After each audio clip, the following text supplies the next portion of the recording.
Humanity's exile ends with the arrival of a single battleship. Part 1. The Forgotten Ones. The wind on Verith 7 never stopped. It carried dust and sand across the gray plains, beating against the metal walls of the human colony. Captain Yoon Hana stood at the window of the command center, watching the endless storm. 200 years. That was how long her people had lived on this dead world. 200 years of exile, punishment for a war they did not start. Hana turned away from the window. She was 43 years old, born on this planet like her mother and grandmother before her. She had never seen Earth. She had never seen green forests or blue oceans. All she knew was gray dust and red sky. "Captain, the council is waiting," said Lieutenant Park Tasu from the doorway. Hana nodded and followed him down the narrow hallway. The walls were old and rusted. Everything in the colony was old. They'd been abandoned here with nothing but basic supplies and old machines. The Galactic Concord had expected them to die. But humans were hard to kill. The council room was small, with a metal table and 12 chairs. The other council members were already seated. At the head of the table sat Elder Kim Baora, the oldest person in the colony. She was 97 years old, one of the few who remembered the stories told by those who had actually seen Earth. "Let us begin," Hana said, taking her seat. "What is our status?" The reports were grim, as always. The atmospheric processors were failing. Without them, the air would become unbreathable within 5 years. The food production systems were running at half capacity. Water recyclers needed parts they could not make. The colony of 12,000 people was slowly dying. "We have tried everything," said one council member. "We cannot fix what we do not have." "Then we make do with what we have," Hana replied. "We always have." Elder Baora raised her thin hand. The room fell silent. When the elder spoke, everyone listened. "I remember what my grandmother told me," Baora said, her voice weak but clear. "She was a child when the exile began. She said the Concord promised to check on us every 50 years. They never came. Not once. They left us here to be forgotten. The Concord wanted us dead," Taesu said bitterly. "They blamed us for the war, but we were defending ourselves. The Valori attacked our ships first. We only fought back." Hana had heard this story 1,000 times. The Galactic Concord was an alliance of alien species that controlled most of the galaxy. When humans first reached the stars, they were welcomed. But then came the Valori incident. A Valori warship destroyed a human colony. When humans fought back, the Concord sided with the Valori. They said humans were too aggressive, too dangerous. The punishment was exile. Every human was forced to leave Concord space. Those who refused were killed. Those who complied were sent to distant barren worlds and forgotten. "Enough talk of the past," Hana said. "We must focus on survival." But before she could continue, an alarm rang through the room. Red lights flashed on the walls. Taesu pulled out his communicator. "Control room, report," he said. The voice that answered was shaking. "Sir, we have detected a signal. Something is entering our system. Something big." Hana felt her heart go cold. In 200 years, nothing had entered their system. They were in the most remote corner of the galaxy, far from any trade routes or habitable worlds. There was only one reason for a ship to come here. "The Concord," she whispered. "They have finally come to finish the job." The council members looked at each other with fear. Taesu stood up, his face hard. "I will prepare our defenses," he said. Hana almost laughed. Their defenses were 3 old patrol ships and a handful of ground weapons. Against a Concord fleet, they would last maybe 10 minutes. "Do what you can," she said. "I will go to the control room." The control room was filled with worried technicians. They gathered around the main screen, watching a single dot move toward their planet. Hana pushed through the crowd to see. "What do we know?" she asked. "It is one ship," said the chief technician. "Just one. But it is massive. Bigger than anything in our records. Concorde ships travel in fleets," Taisu said, arriving behind Hana. "Why would they send just one?" No one had an answer. They watched the dot grow larger as the ship came closer. Hours passed. The entire colony gathered in the main square, looking up at the sky even though they could not see anything through the dust clouds. Elder Baara was brought to the control room in a wheelchair. She insisted on being there when the end came. "I have lived long enough," she said, "but I wanted to die hoping for something better." Hana knelt beside her. "Elder, we do not know if this is the end." "My child, what else could it be?" The ship entered orbit. On the screen, they could finally see its shape. It was long and sleek, with sharp angles and massive engines. It was unlike any Concorde design Hana had ever seen in the old records. "Captain," the chief technician said, his voice strange. "The ship is broadcasting a signal. Audio only. Let us hear it." Hana said, the room filled with static, then a voice. The voice spoke in a language that made Elder Baora cry out. It was Korean. Old Korean, the language of Earth. "This is Admiral Shin Dong-woo of the human battleship Eternal Dawn. We have come for our people. Children of Earth, your exile is over." The room was silent. No one moved. No one breathed. Then Elder Baora began to weep. Not from sadness, but from something Hana had never seen in her eyes before. Hope. "They did not forget us," Baora whispered. "They came back. They finally came back." Hana stared at the screen, at the massive ship that hung above their dying world. Her hands were shaking. Her whole body was shaking. For 200 years, her people had believed they were alone. For 200 years, they had thought Earth was destroyed and humanity was dying. But here was a ship. A human ship. And it had come to bring them home. Taisu grabbed Hana's arm. "Captain, should we respond?" Hana took a deep breath. Whatever happened next would change everything. She walked to the communication console and pressed the button. "Admiral Shin, this is Captain Yoon Hana of the Varth 7 colony. We receive your message." Her voice broke, but she continued. "We have been waiting a very long time." The reply came quickly, and Hana could hear the emotion in the Admiral's voice. "Captain Yoon, the waiting is over. Welcome back to humanity." Humanity's exile ends with the arrival of a single battleship Part 2, the prodigal ship. The shuttle descended through the dust clouds of Varth 7, its engines glowing bright blue against the gray sky.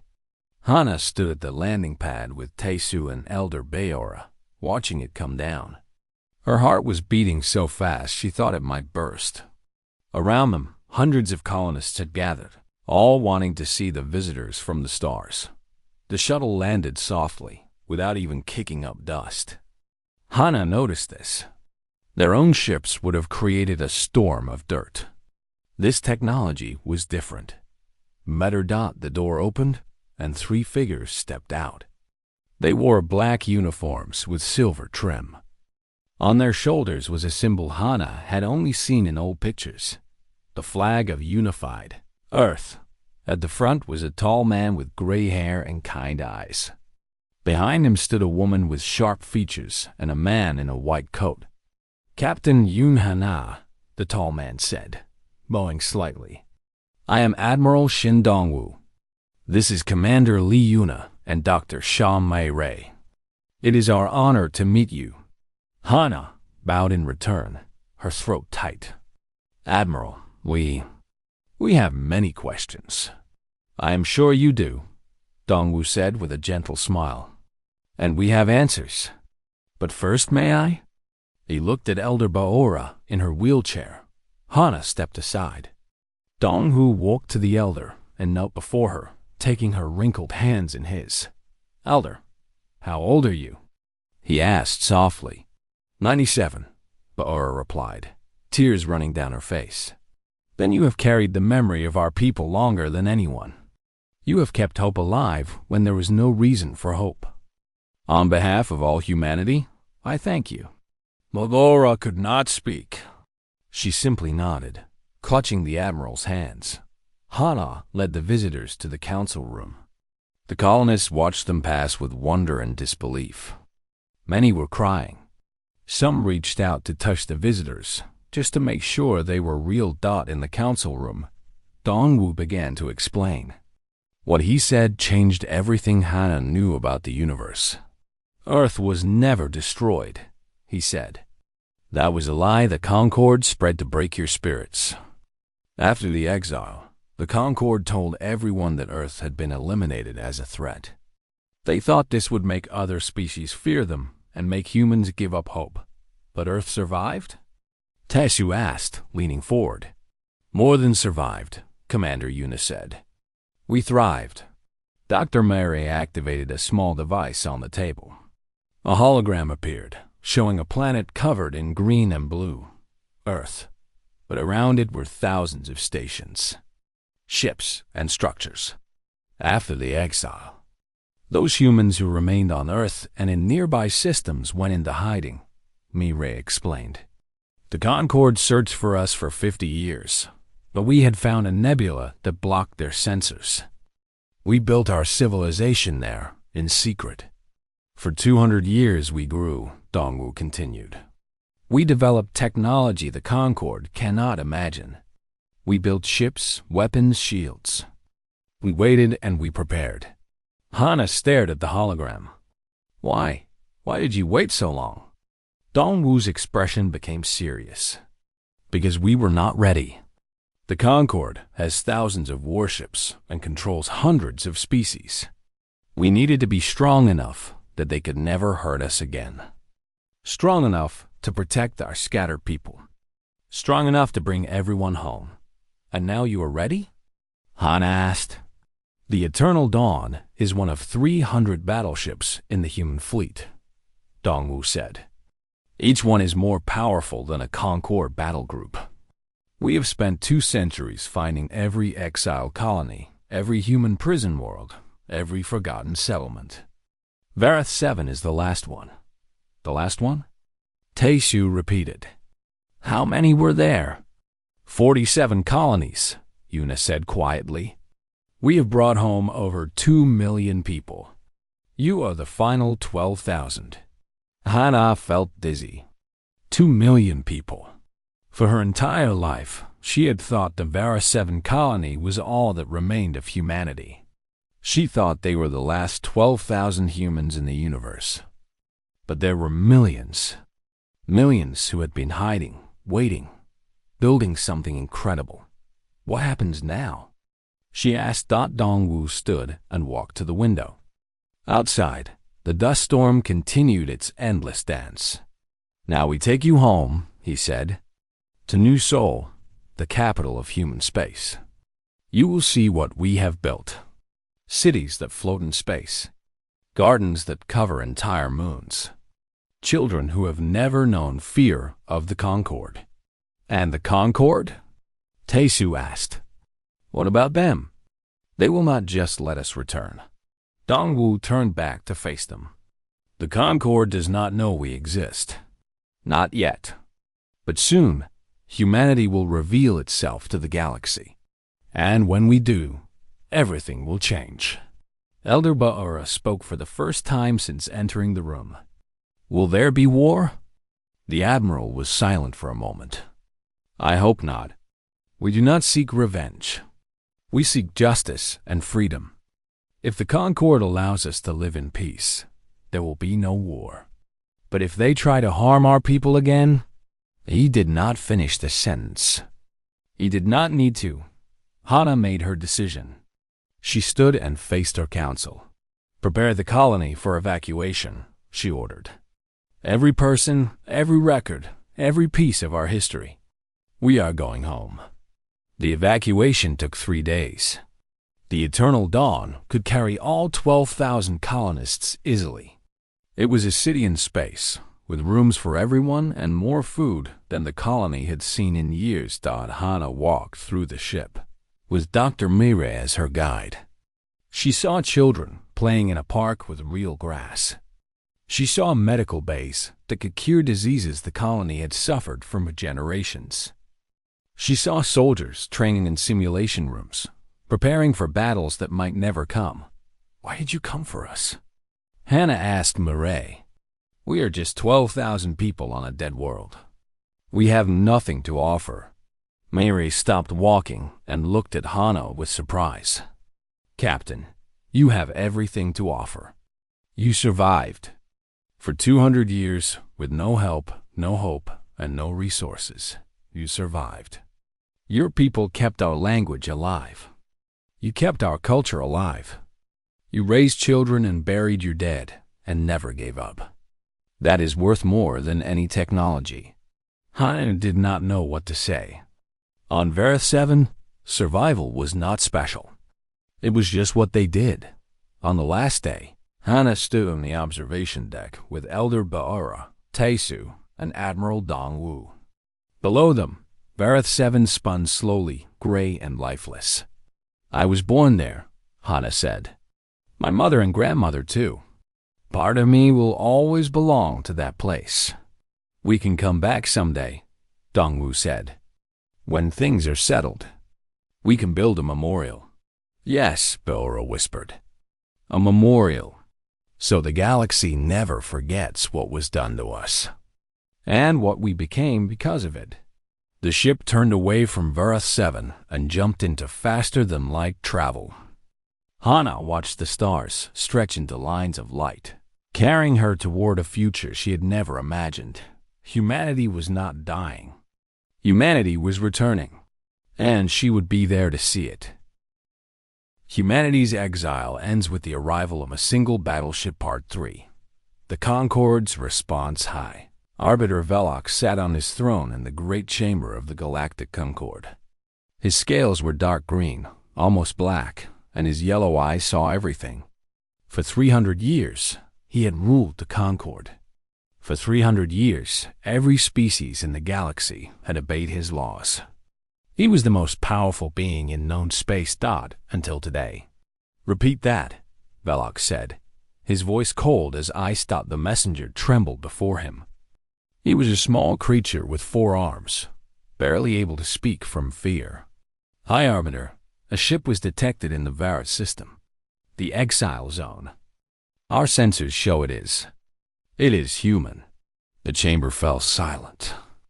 Hundreds of representatives from different species sat in the circular room, all watching, all afraid to make a sound.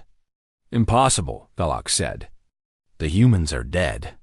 We destroyed their homeworld. We scattered their survivors to prison planets. They had no ships, no technology, no hope." "The sensor data does not lie, High Arbiter," said General Crix, stepping forward. He was an avian creature, tall and covered in gray feathers. "The ship appears to be a warship of unknown design. It is larger than our biggest dreadnought." Velox stood from his throne.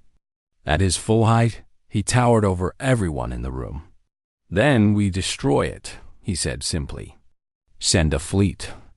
50 ships should be enough to handle one vessel."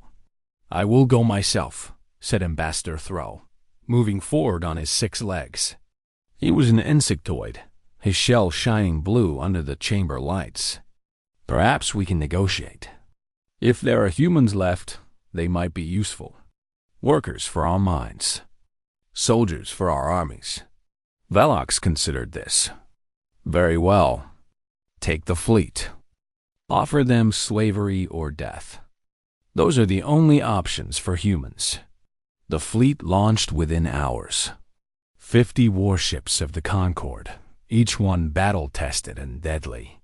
Ambassador Thrall commanded from the flagship, confident in his mission. The humans had been nothing 200 years ago. They would be nothing now. The Eternal Dawn had just left the Vareth system when the Concorde fleet arrived. Admiral Dongwu received the report with a calm expression. Hana stood beside him on the bridge, watching the sensor display fill with enemy ships. 50 vessels, Commander Yuna reported. Standard Concord battle group. They are hailing us. Put them through, Dongwu said. The face of Ambassador Thrall appeared on the main screen. His compound eyes showed no emotion, but his voice was full of confidence. Human vessel, this is Ambassador Thrall of the Galactic Concord. You are in violation of Exile protocols. Power down your weapons and prepare to be boarded. Your people will be taken into custody and processed for work assignments. Resist, and you will be destroyed. Hana felt anger burn in her chest. Work assignments. Slavery. This was what the Concord offered her people. But Dongwu simply smiled. Ambassador Thrall, I am Admiral Shin Dongwu of the Human Defense Force. I must decline your offer. I suggest you and your fleet leave this area immediately. We have no wish for conflict, but we will defend ourselves if necessary. Thrall made a sound that might have been laughter. 1 ship against 50? Your confidence is amusing. But I will give you 1 chance. Surrender or die. Ambassador, Dongwu said, his voice becoming serious, I am trying to save your lives. Your ships cannot harm us. If you attack, I will be forced to disable your entire fleet. Many of your crew may be injured. Please, just go home. For a moment, Thrall was silent. Then he cut the communication. They are charging weapons, Yuna reported. Dong-Wu sighed. Raise shields. Prepare defensive systems only. I want no kills. Disable their ships, nothing more.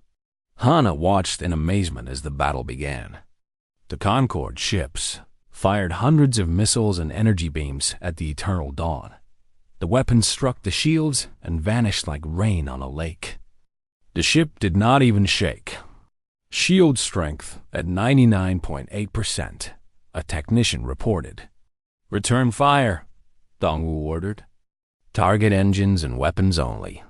The Eternal Dawn's weapons were like nothing Hana had ever seen.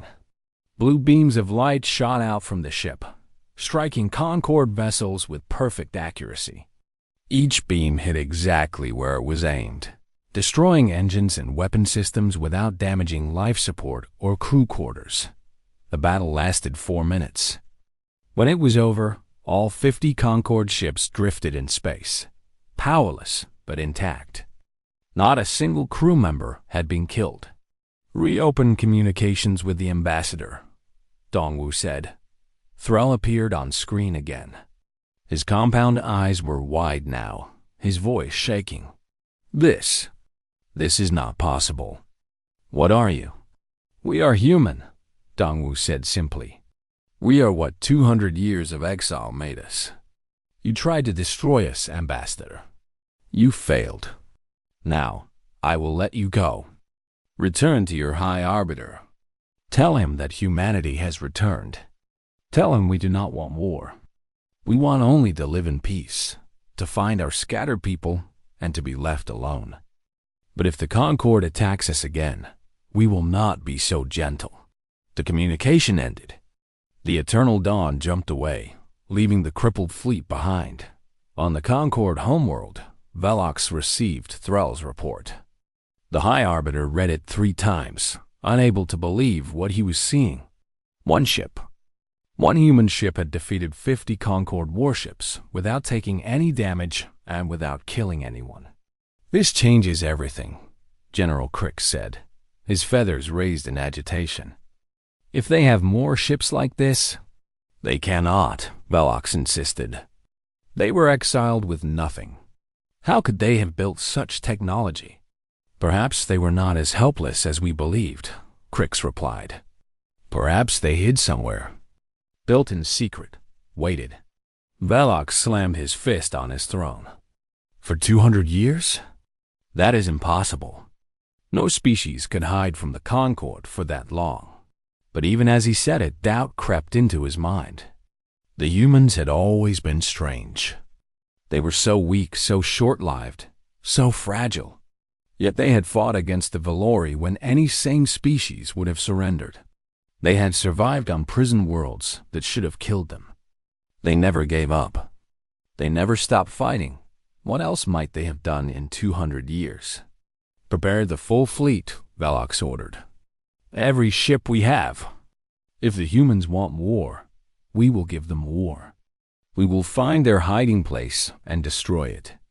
This time, we will not make the mistake of leaving survivors. General Crix bowed and left to carry out the order. But Ambassador Thrall remained, his injuries still fresh from the battle. High Arbiter, Thrall said carefully, "May I speak freely?" "Say what you must." The human admiral. He could have killed us all.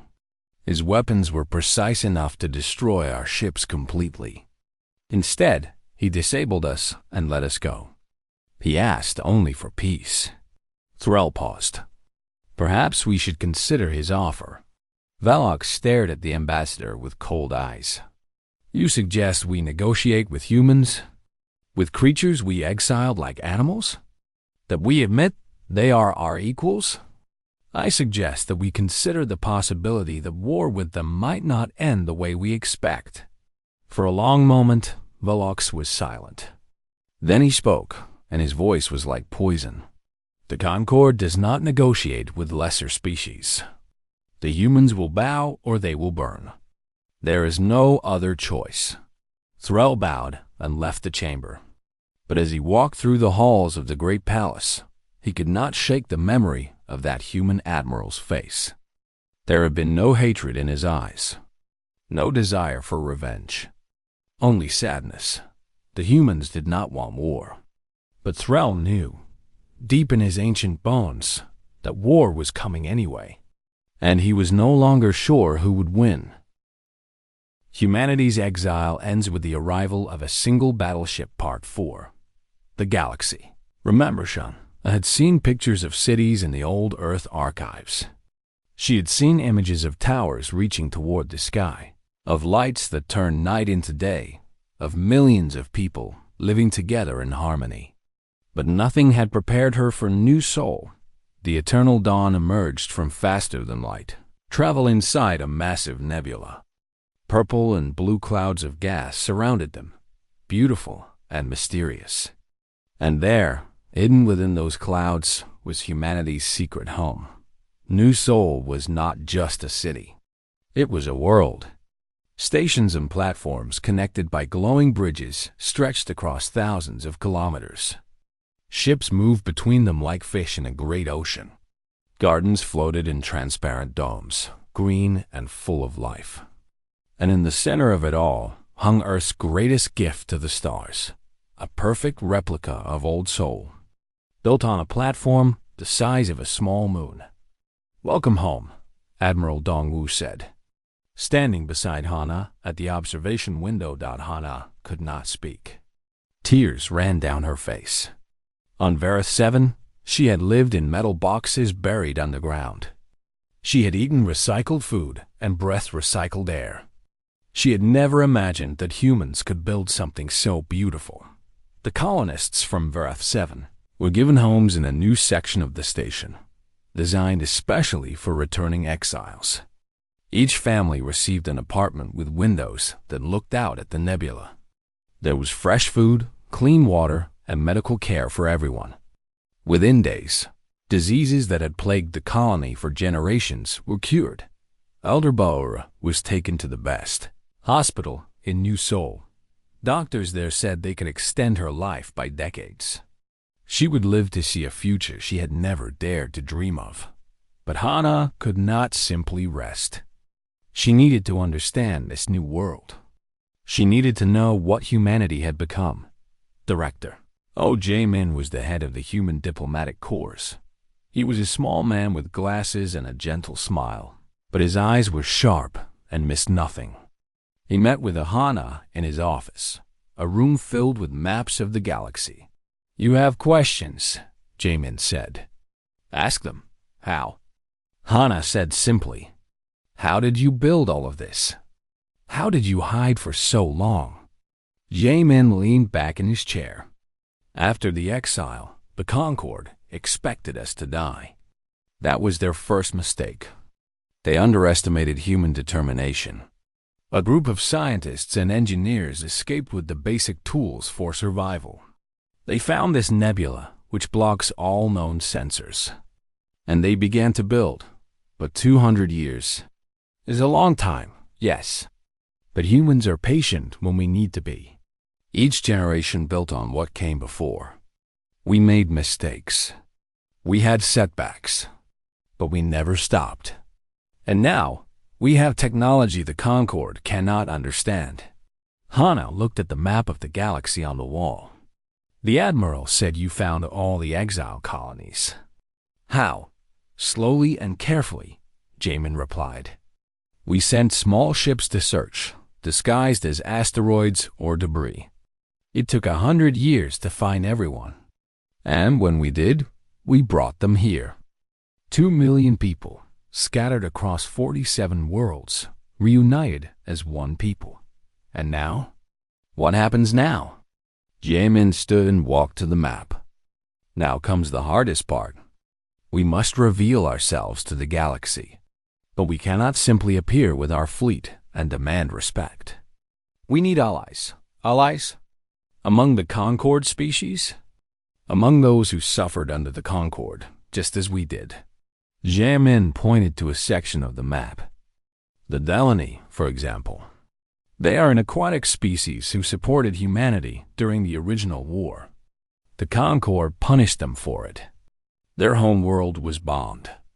Their population was reduced by half. They have hated the Concord for 2 centuries.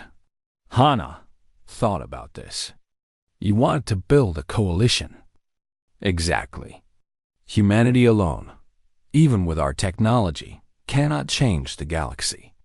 But humanity with friends, with partners who share our values, that can change everything.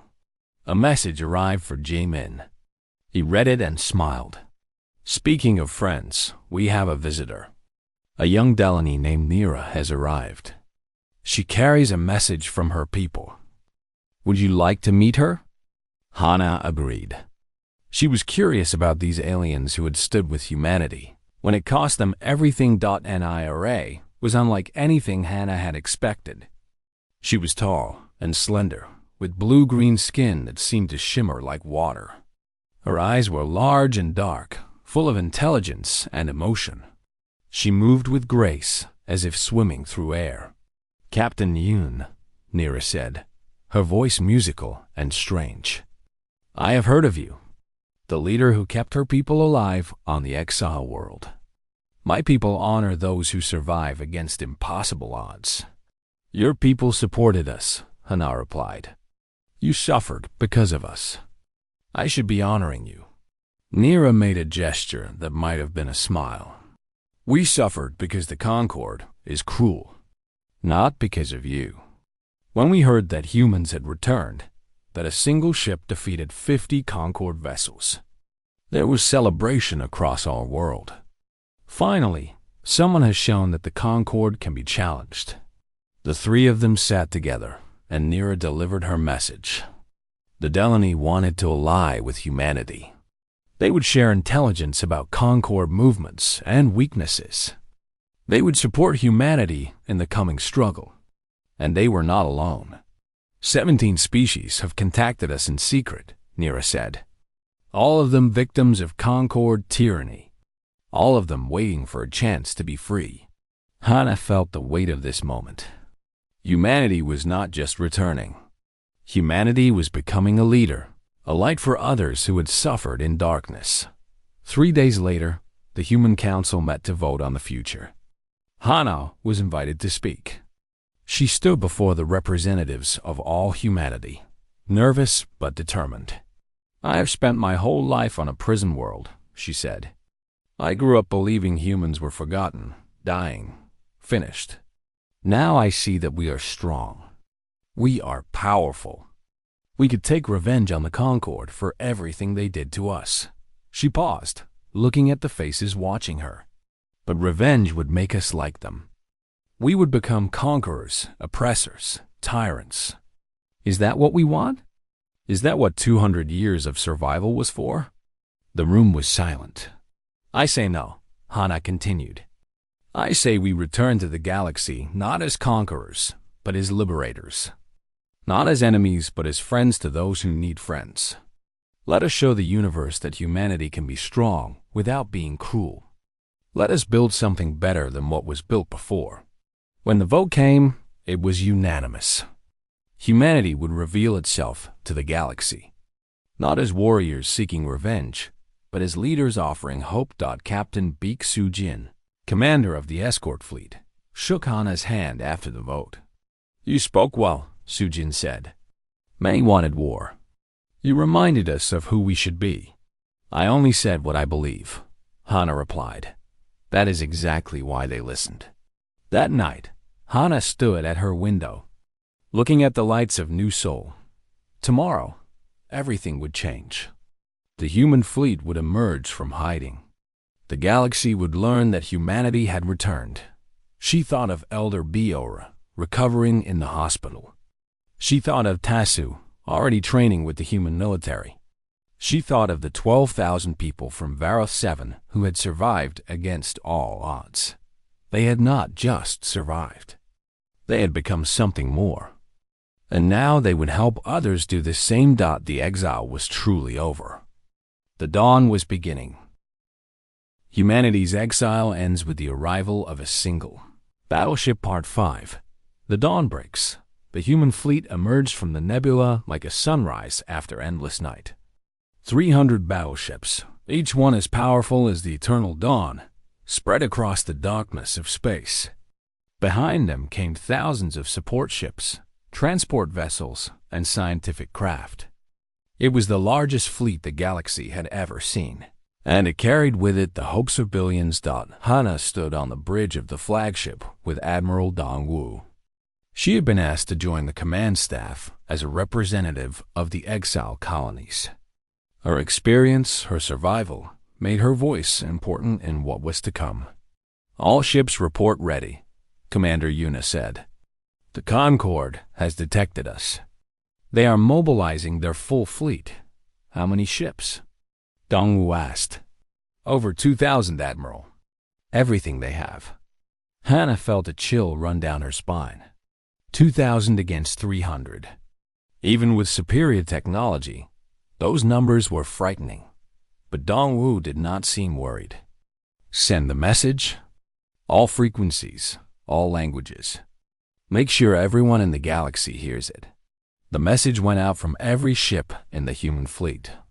Admiral Dongwoo's voice echoed across 1,000 worlds. Citizens of the Galactic Concorde, this is Admiral Shin Dongwoo of the Human Defense Force. 200 years ago, the Concorde exiled our people to die. They told the galaxy we were destroyed. They were wrong. Humanity has returned, stronger than before. We do not seek war. We do not seek revenge. We seek only freedom for our people and justice for those who have suffered under Concorde rule. To the species who have been oppressed, who have been silenced, who have been afraid, we stand with you. Today, the old order ends. Today, a new era begins. Across the galaxy, the message was heard. On the Delany homeworld, crowds gathered in the streets, cheering. On a dozen other worlds, species who had lived in fear began to hope. Secret communications flooded into the human fleet. Support was growing by the minute, but High Arbiter Velox was not ready to surrender. His fleet gathered at the Concorde homeworld, weapons charged, ready for battle. He broadcast his own message to the galaxy. The humans are criminals, exiles. They have no right to challenge the Concorde.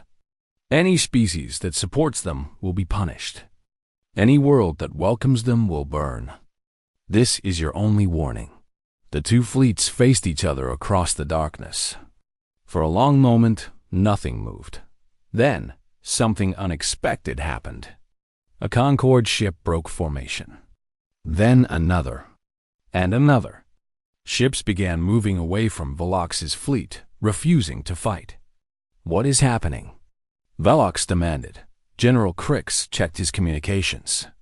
High Arbiter, our allies are abandoning us.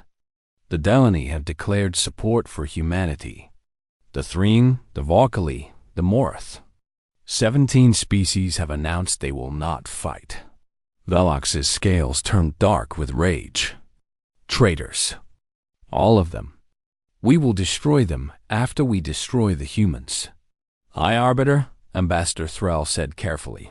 Our fleet is now less than 1,000 ships. The humans have superior technology. Perhaps we should consider. I will not surrender to animals. Velox roared.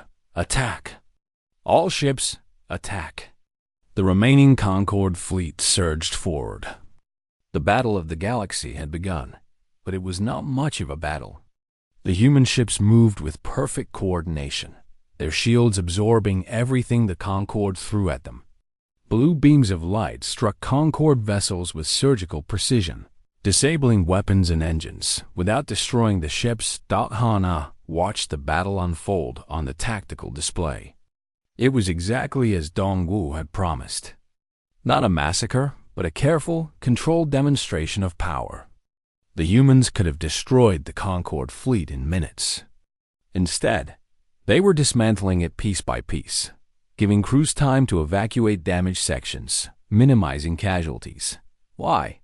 Hana asked quietly. After everything they did to us, why are we showing them mercy? Dongwu did not look away from the display. Because we are human. Because if we become like them, we lose something more important than any battle. We lose ourselves. Within an hour, the Concord fleet was finished. Every ship drifted powerless in space. Thousands of escape pods filled the void. And the human fleet had not lost a single vessel. The flagship moved toward the Concord homeworld. Dongwu opened a channel to Velox. High Arbiter, your fleet is disabled. Your allies have abandoned you. You have two choices. Dissolve the Concord peacefully and face justice for your crimes, or watch as we take your homeworld by force. I do not want to hurt your people, but I will do what I must to protect mine. Velox's face appeared on screen. His scales were pale now, his eyes filled with something Hana had never expected to see in him. Fear. You cannot do this, Velox hissed. The Concord has ruled for 1,000 years. You are nothing. You are insects. We are human, Dongwu replied calmly. And we are done being afraid of you. General Crix appeared beside Velox. For a moment, Hana thought he would order a final desperate attack. Instead, he turned to Velox and spoke words that changed history. High Arbiter, I will not lead our people to destruction for your pride. This war is over. Crix removed his rank insignia and dropped it to the floor. Other officers followed. One by one, the leadership of the Concord abandoned Velox. Finally, the High Arbiter stood alone. I accept your terms, Velox said, his voice barely a whisper. The Concord is dissolved. In the weeks that followed, a new order took shape. The Galactic Union was formed, with humanity as a founding member. Representatives from dozens of species came together to write new laws, laws that protected the weak and punished the cruel. High Arbiter Velox and his closest allies faced trial for their crimes. Justice, not revenge, was served. Hana was appointed as humanity's first ambassador to the Galactic Union. It was an honor she had never expected and was not sure she deserved.